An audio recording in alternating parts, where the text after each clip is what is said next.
안녕하세요. 소화기 내과 전문의 정성웅입니다. 최근에 많은 분들이 직장 검진을 받게 되고 대장 내시경을 많이 하시게 되는데, 검진에서는 특별한 이상이 없지만 복부 불편감, 팽만감, 설사, 변비 등의 증상을 호소하는 경우가 많습니다. 이런 경우에 저희는 과민성 장증후군을 의심해 볼 수 있는데요.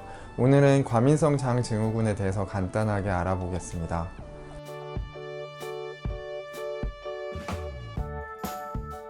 과민성 장증후군은 성인 인구의 5에서 15% 정도가 겪을 만큼 기능성 위장장애 중에 가장 흔하게 발생할 수 있는 질병입니다.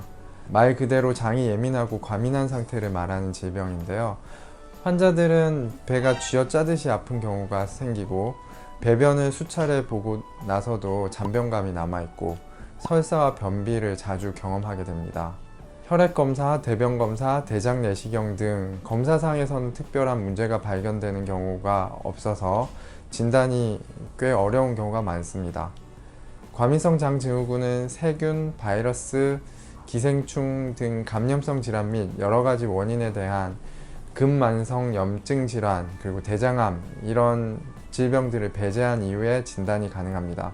그래서 혈액검사, 내시경검사, 복부 초음파, CT 등 충분한 검사를 한 이후에도 특별한 이상이 발견되지 않는 경우 과민성 장증후군이라는 진단을 내리게 됩니다.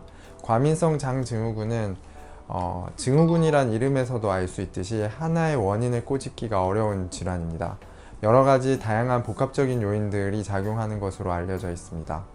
첫 번째로, 스트레스를 받으면 장운동에 이상이 생기는 경우가 많습니다. 학생 때 시험 때만 되면 화장실을 자주 가고 설사를 하는 환자분들이 있는가 하면 변비가 심한 그런 분들이 있고, 또 이 두 가지가 서로 왔다 갔다 하는 혼합형의 타입이 있을 수 있습니다. 이러한 경우에는 스트레스에 의해서 위장 간의 운동 변화가 일어나서 생기는 건데요. 스트레스로 인한 2차적인 변화로 받아들여지는 경우가 많습니다. 두 번째 원인으로는 최근에 장관염증이 내장의 과민성의 원인으로 추정되기도 합니다. 장염을 앓고 난 이후에 환자의 약 3분의 1에서 과민성 장증후군과 유사한 증상이 발생한다고 합니다. 그래서 이는 장내 감염증과 연관이 있는 것으로 되어 있고, 면역의 활성화로 인해서 내장의 과민성 등 2차적으로 발생하는 게 아닌가 추정되고 있습니다. 세 번째 원인으로는 대장 내 상재균의 구성이 비정상적인 경우에 장관 내 발효가 증가되고 과다한 가스가 생성되어 과민성 장증후군의 증상이 유발되는 경우입니다.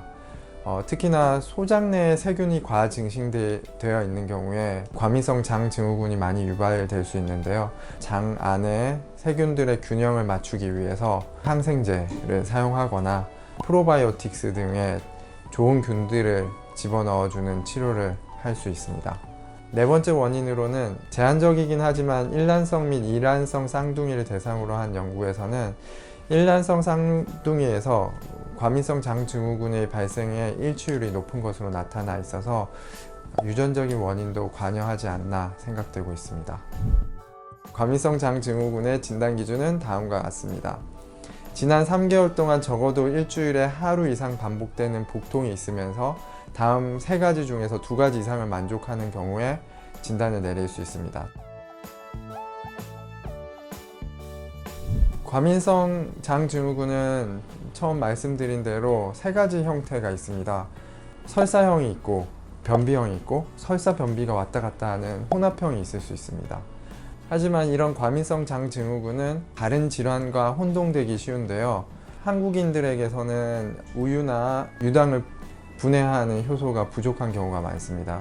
그래서 유당불내증과 감별을 해야 되고, 변비 타입인 경우에는 대장에 용종이 있거나 혹은 암으로 인해서 관광이 막혀서 변이 잘 안 나오는 경우가 발생할 수 있는데, 대장 용종이나 암 등과 감별을 해야 되고요. 세 번째로는 대장 개실증. 대장 개실증에는 개실출혈이나 개실염증이 있을 수 있습니다.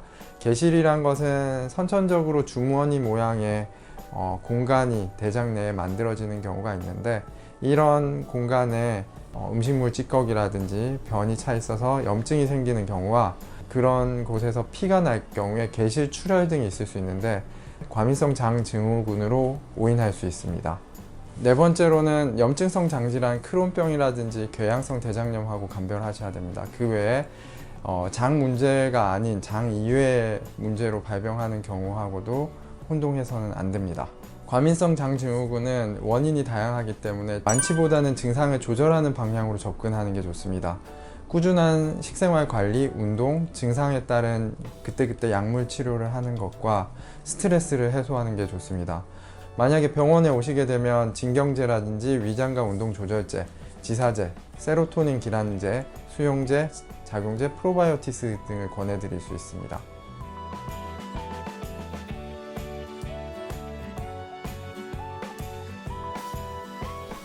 난 진짜 속이 안 좋아서 내시경을 했는데 내시경에서 너무 장이 깨끗하게 잘 비워져 있고 너무 깨끗한 화면만 보여드리니까 이거 꼭 내가 거짓말 한 것 같기도 하고 뭔가 기분이 뭔가 진단이 덜 된 느낌인데 제가 항상 환자들한테 설명할 때는 이 자동차에 비유를 하는데요.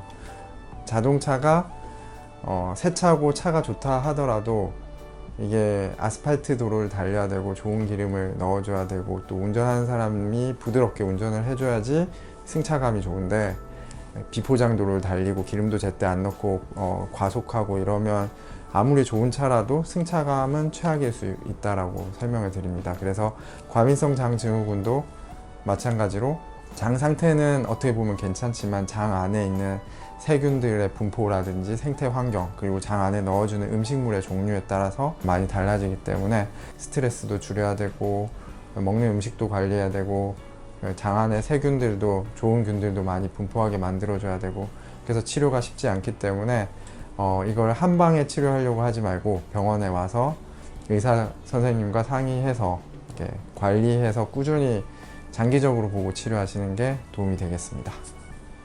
지금까지 과민성 장증후군에 대해서 알아봤는데요. 더 궁금한 부분이 있으면 댓글로 남겨주시면 저희가 답을 해드리도록 하겠습니다.